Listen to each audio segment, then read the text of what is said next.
আর কি ভালো সময় পেয়েছে আর পাবে। তো কোনো মাস বা কোনো দিন কোনো সময় অলৌকিক লক্ষণ নয় কোনো কাজ করা, এই সময় এই কাজটা করা যাবে না।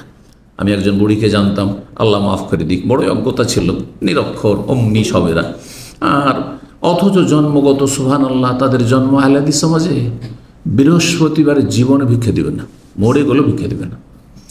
আচ্ছা, তারপরে এগুলো তো অনেক মহিলাকে দেখেছি আমাদের অঞ্চলে, সূর্য ডুবে যাওয়ার পরে কোনো কিছু ধার দেবে না। আল্লাহ, গরিব মানুষ এসছে, সারাদিন খেটে মজুরি পায়নি যে হাট থেকে চাল কিনে নিয়ে আসবে, হ্যাঁ, এখন অনাহারে বাচ্চারা ঘুমাবে, দাও 1 কিলো চাউল বা 1 কাঠা চাউল, কিলো তো হইতো না, তখন কাঠা চলতো, 1 কাঠা চাউল ধার দাও, পরে দিয়ে দেব না, মোটেই দিবে না। কেন দিবে না? ছোটকালের সন্তান, কেন দিবে না? মহিলা বলছে সব ধন সম্পদ বাড়ি থেকে বেরিয়ে চলে যাবে, যদি ধার দিয়ে রাত্রে দিই তো সব ধন সম্পদ বাড়ি থেকে বেরিয়ে চলে যাবে। শিরক, জি, তৌহিদ পরিপন্থী বিষয়, জি, অনেক সময় তৌহিদ নষ্ট হয়ে যাবে, অনেক সময় তৌহিদ কমপক্ষে কাবিরা গুনাহ, যাতে তৌহিদ দুর্বল হয় সেটাও কাবিরা গুনাহ। আর যদি তৌহিদ নষ্ট হয় তাহলে সেটা ইসলাম থেকে বহিষ্কারকারী বিষয়, ইসলামে কোনো অংশ থাকবে না। আল্লাহ বুঝার তৌফিক দান করুন। নবী সাল্লাল্লাহু আলাইহি ওয়াসাল্লামের প্রসিদ্ধ হাদিস, আত্মীয়ারত শিরকুন, 3 বার করে আত্মীয়ারত শিরকুন, আত্মীয়ারত অলৌকিক কুলক্ষণ হচ্ছে শিরক।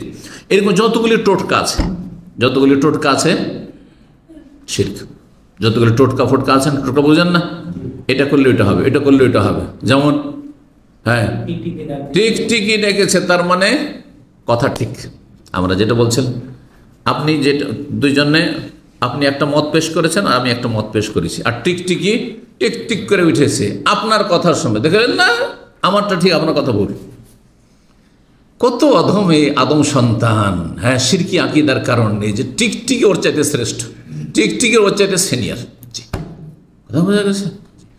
এইরকমই থালা বাসন যদি হাত থেকে পড়ে যায় তাহলে বাড়িতে কুটুম আসবে, মেহমান আসবে, শিরক তৌহিদ পরিপন্থী বিষয়, কাবিরা গুনাহ, কমপক্ষে কাবিরা গুনাহ। ইসলাম নষ্ট যদি নাও হয় তো ইসলাম দুর্বল হয়ে যাবে, কাবিরা গুনাহ। জি, আল্লাহ তওবা করে ফিরে আসার তৌফিক দান করুন।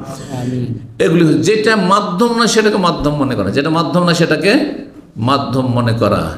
আমাদের দেশে ছোট বাচ্চারা যখন বিছানায় খুব পেশাব করতো, একসঙ্গে খুব পেশাব করতো, আর বিছানা ডেলি পেশাব করতো, তখন ওদেরকে একটা মন্ত্র শিখেত, হ্যাঁ, দাদি নানিরা একটা মন্ত্র, এইটা পড়ে শোয়ার আগে এটা পড়ে নে, এটা পড়ে ঘুমাবি, পড়াই তো, হ্যাঁ, একবার বলেছিও, বারবার বলতে ভালো লাগে না, 1 বাতা 2 বাতা, হ্যাঁ, তারপরে ঘর সুতা, মানে ঘরে সুতো তুমি, মানে ঘরে সব, বাহির মুতা, বাইরে পেশাব করবে, এটা বললে নাকি আর পেশাব করবে না। আউযুবিল্লাহ, এগুলো হচ্ছে কি টোটকা, এগুলো শিরক, এগুলো তৌহিদ পরিপন্থী বিষয়।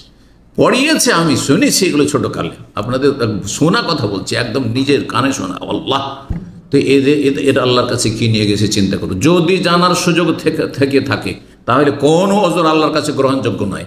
আর বড় শিরক যদি হয় তো জানা ফরজ ছিল, সুযোগ না থাকলেও সেখানে মাফ নেই।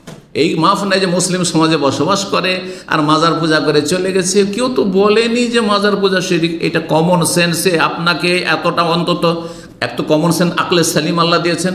2 নম্বর কথা, সর্বনিম্ন মিনিমাম আপনাকে ইলম শিখা ফরজ ছিল, সেটা কোথায়?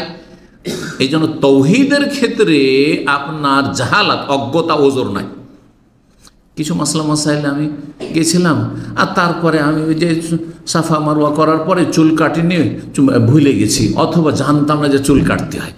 ঠিক আছে, এগুলোর ক্ষেত্রে অজ্ঞতার মাজুর যদি জানতে না পারে, তারপরে শেখার সুযোগ আছে। আজকাল চলবে না, সেটা চলতো আজকাল থেকে 30 বছর 40 বছর আগে যখন অজ্ঞতা ছিল তখন, কিন্তু এখন চলবে না, এখন জানার সুযোগ আছে। এখন আলহামদুলিল্লাহ সোশ্যাল মিডিয়াতে যে কোনো ভাষাতে ওমরার পদ্ধতি চলে আসে, আর তারপরে বলবেন যে আমি ভুল করেছি, আর আমি তো ভুল করেছি, আমার কি করে গুনাহ? অবশ্যই গুনাহগার হবে, আপনার ইলম শিখা ফরজ ছিল। কিন্তু তৌহিদ আর শিরকের ক্ষেত্রে কোনো রকমের ডিসকাউন্ট নেই, যে বেচারা জানতো না সেই জন্য সারা জীবন মাজার পূজা করে চলে গেছে, আল্লাহ মাফ করে জান্নাত দিবে, কখনো দিবে না।